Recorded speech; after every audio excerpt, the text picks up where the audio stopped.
This week we're going to highlight the soybean balance sheet from last week's USDA Ag Outlook Forum. We're also going to talk about a continued strong pace of U.S. soybean export sales, and then we're going to wrap up focusing on Argentina soybean weather.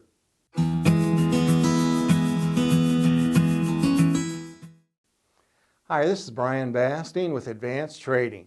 Let's talk about the soybean market. We moved into the end of February here, and this market is really moving, so let's get right to it.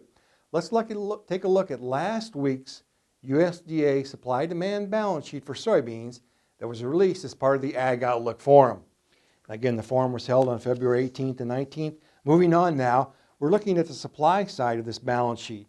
The acreage planted for soybeans is forecast at 90 million acres. That's almost up 7 million acres from last year.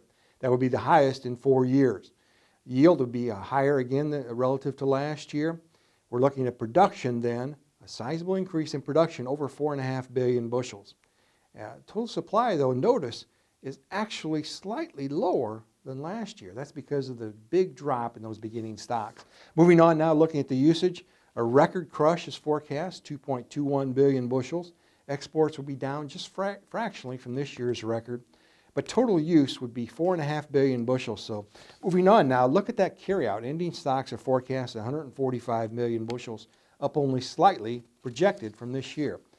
Moving on now, here's the key message though. This is just one possible scenario that could happen for 21-22. Remember, price change can happen, and it can happen very fast as fundamentals change. So again, only one possible scenario. We strongly encourage you to work closely with your trusted risk management advisor to manage this price volatility. Let's move on now and focus on this export pace for soybeans. We've highlighted this before, and we'll continue to highlight it. Looking at 2.199 billion bushels of U.S. soybeans have been sold as of February 11th. Moving on now, the reason that's important is because it's 97.8% of the total we're supposed to sell or ship for the entire year at 2.25 billion. So our bias continues to be either one or two things is going to happen. Either we're going to see some cancellation of those sales, or we're going to see some imports, maybe a combination of both. But that's a recipe for price volatility. Let's switch gears now and focus on Argentina soybean weather by looking at where those soybeans are produced in Argentina.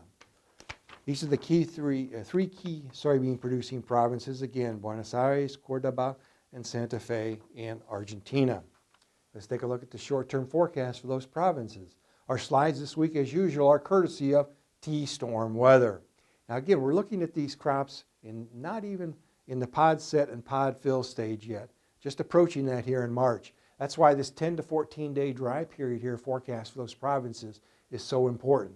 Moving on now, we're looking at quantifying that being intensely dry in some of those darker red areas across those provinces over the next 14 days.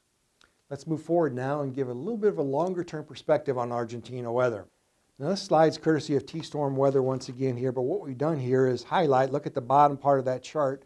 Rainfall over the last 7 days and 14 days you can see is very dry. However, when you move beyond that to 30 days, 60 days, and 90 days, notice that the subsoil level in Argentina is not nearly as dry. So there's some concern, yes, but this is not a catastrophic drought situation at the moment. Let's wrap things up now and look at trends in November soybean futures. We've looked at this chart before, but it bears repeating here that November 2021 soybean futures are at the highest level for this time of year in 8 years. So again, it once again underscores the importance of working closely with your trusted risk management advisor to manage price movement, particularly now as this base crop insurance period ends here in February, highlighted by the vertical yellow bar, and the harvest price is not established till October, so there could be quite a bit of volatility between now and October.